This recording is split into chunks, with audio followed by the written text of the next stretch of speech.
I studied medicine, and now I am an intern student at a reputed medical college hospital. My internship has made me go through some nerve-wracking experiences, and I think those have made me a stronger doctor. It's not ideal if a doctor is weak mentally. My shift was in the night, and I was getting ready for work. I dressed and packed my apron in a bag, and I was about to leave when Mum called.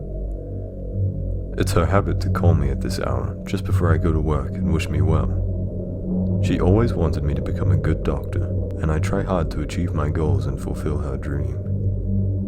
It was raining outside, and due to this, the line wasn't clear.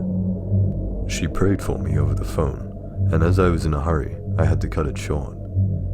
I put down the phone and checked if I had everything for one last time, and left the apartment. When I got down, there was no cab at all. Maybe it was due to the weather, but I needed one very fast or I was going to be late. Suddenly, a cab just stopped in front of me, and when I told the destination, the driver agreed to go there. I got in the cab and asked the driver to pull down the window, even though it was raining. This irritated him a bit, but I explained to him that my asthma makes it difficult to breathe in an air-conditioned place. That worked, I guess, and he did as I told.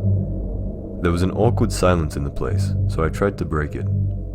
I asked the driver what his name was, and he told me that he was John. The way he said had a friendly tone to it. This brought me into my comfort zone, and I further asked him where he lived and if he had any family of his own. He said that he lived downtown and had no family. Maybe it was my questions that made him comfortable too. He started talking about all the places he has been in a cab and all the people he had met. It was all amusing, to be honest. At one point I told him to turn on the radio, and he did that, but something about that was weird. He did all that without even looking at the radio for once, not even while changing the channels. I mean, it is one thing to have muscle memory, but the way he did it was totally shocking. Any other person would be uncomfortable by the way he sat. It was just like a stone who didn't move at all. It must be difficult to maintain that posture, I thought.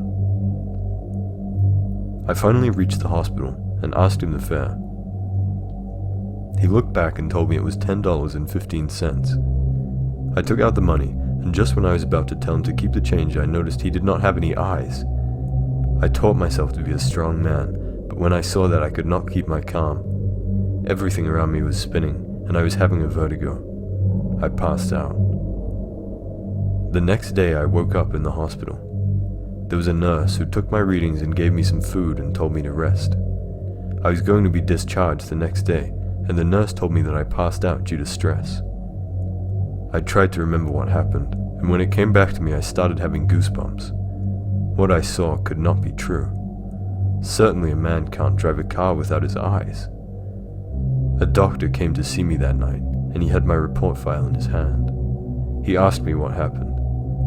First I said that I hallucinated. He asked me again what it was about.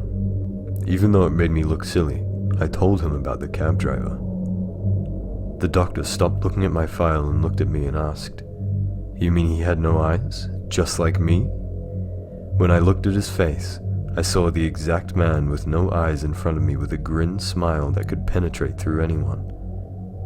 I passed out again, and from that day, whenever I see someone, I don't see any eyes on their face. I just see a deep hole inside. For some, that hole is dark and terrifying. And for kids, that hole is not dark, and to put in words, even kind, one might tell.